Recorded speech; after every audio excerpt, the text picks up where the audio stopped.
Hello guys, welcome to the episode 2 of Seedhi Baat no बकवास AI PGT. और मुझे बहुत सारे क्वेश्चंस आ रहे हैं कि जो टेस्ट का सिलेबस होता है वो कवर नहीं हो पाता गिवन पीरियड ऑफ टाइम में, तो क्या करें।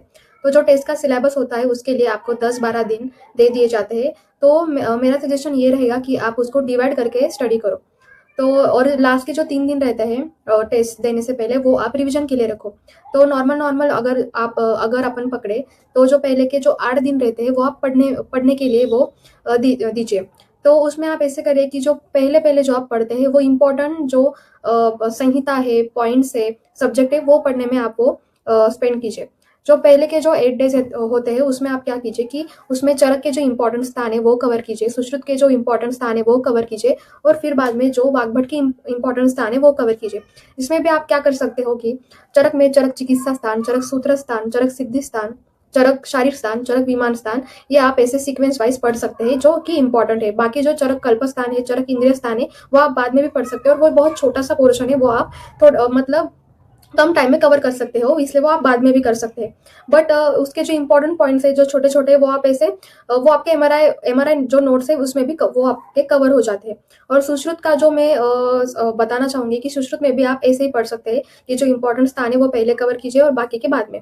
इसमें आप पहले कवर करने में से जो है वो है सुश्रुत सूत्र स्थान, सुश्रुत उत्तर तंत्र, सुश्रुत शारीर स्थान और सुश्रुत निदान स्थान, ये आप पहले पढ़ सकते हैं, और बाकी के जो है वो आप बाद में पढ़ सकते हैं। और जो बाकी के स्थान में से जो इंपॉर्टेंट पॉइंट्स है, जैसे सुश्रुत चिकित्सा में से और सुश्रुत कल्प में से, वो आपके एमआरआई नोट्स में कवर हो जाते हैं, और आप वो भी पढ़ सकते हैं थोड़े थोड़े करके। और बाकी के जो अष्टांग में अष्टांग को मैं बताना चाहूंगी कि सॉरी अष्टांग अष्टांग में से मैं आपको बताना चाहूंगी कि जो अष्टांग का जो सूत्र स्थान है वो आप पहले कवर कर सकते हैं।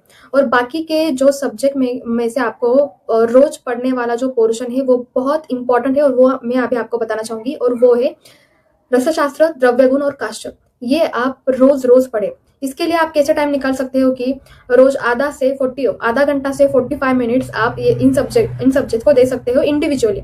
जैसे आधा घंटा या 45 मिनट्स रसशास्त्र को, आधा घंटा या 45 मिनट्स द्रव्य गुण को, और आधा घंटा या 45 मिनट्स आप काश्यप संहिता को दे सकते हैं।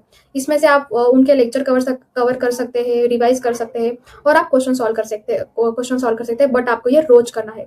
और बाकी जो रोज करने का जो सिलेबस है वो बहुत बहुत इंपॉर्टेंट है, और वो है एमआरआई नोट्स। एमआरआई नोट्स बहुत इंपॉर्टेंट है, और वो आपको रोज ही पढ़ने चाहिए। इसमें आपको रोज पढ़ने का वो आप ऐसे मतलब बना सकते हो कि इसमें से कितने पेज कवर करने हैं जो आपको सिलेबस के लिए, अगर वो आपका पढ़ना भी हो चुका है बट फिर भी आप रोज पढ़ने के तौर पे वो आपको रिवाइज भी करना पड़ेगा।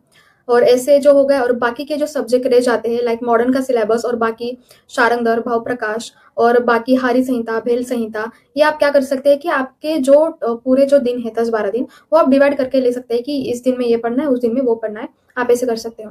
और जो दूसरा क्वेश्चन मुझे पूछा जा रहा है कि हमारी इंटर्नशिप ड्यूटी रहती है, हमारी कॉलेज की जो कॉलेज का टाइमिंग रहता है, तो हमारे इतना सारा पढ़ के नहीं होता।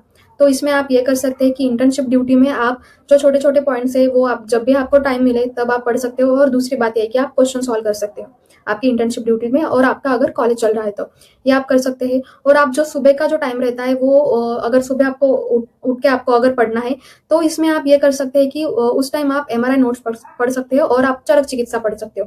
क्योंकि वो जो टाइम रहता है सुबह का, अगर आपका उस टाइम में बहुत बड़ा पोर्शन, अगर आपका जो दिन का बहुत बड़ा पोर्शन अगर आपका कवर हो रहा है, तो ये आपके ऊपर इतनी रिस्पॉन्सिबिलिटी नहीं रहती बाकी के दिन की। तो आप बाकी के दिन में भी बाकी जो आपका सिलेबस रह गया है वो आप आराम से पढ़ सकते हैं। और जब भी आपको टाइम मिलता है आपकी इंटर्नशिप ड्यूटी खत्म करने के बाद और कॉलेज खत्म करने के बाद, आप तब ये ऑडियो कर सकते हैं।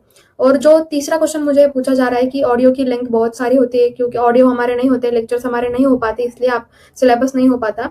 तो मैं आपको ये सजेस्ट करना चाहूंगी कि आप ऑडियो फास्ट फॉरवर्ड पे सुन के आप एक बार कवर कर सकते हो। अगर आपका एक बार जो ऑडियो का पोर्शन है अगर आपका वो कवर हो चुका है, तो आपके कंसेप्ट क्लियर हो जाते हैं, एक आपको बेसिक आइडिया जाता है कि उस अध्याय में क्या है, इसमें क्या है, या इसमें क्या इंपॉर्टेंट है, ये आपका कवर हो जाता है। और इसके बाद आप रिविजन करने लग जाते हो।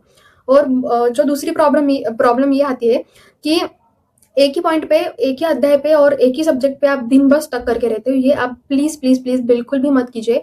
फास्ट-फास्ट रीड कर लीजिए और फास्ट-फास्ट जो ऑडियो है वो सुन लीजिए, क्योंकि अगर आप एक ही पॉइंट पे या एक ही अध्याय पे और एक ही सब्जेक्ट पे अगर आप स्टक रहते हो, तो उससे आपकी स्पीड भी कम कम हो जाती है, आपका इंटरेस्ट भी कम हो जाता है और फिर आपको उसके मतलब उसमें से कोई आउटपुट नहीं निकलता। अगर आप फास्ट-फास्ट रीड करोगे तो आप उतना एक्टिव भी रहते हो कि नहीं यार मेरा इतना हो गया और इसका ये फ़ायदा है कि फास्ट आपने पढ़ लिया, तो वो पॉइंट हो जाता है और आपको रिवीजन के लिए वो अवेलेबल भी हो जाता है। इसलिए आपकी ज़्यादा रिवीजन्स हो जाती है और ज़्यादा रिवीजन्स हो जाने के बाद आपको ये कभी ना कभी थोड़े-थोड़े रिवीजन्स के बाद आपको ये पॉइंट और ज़्यादा क्लियर होने लगता है और ये ज़्यादा दिमाग में ब बैठने लगता है।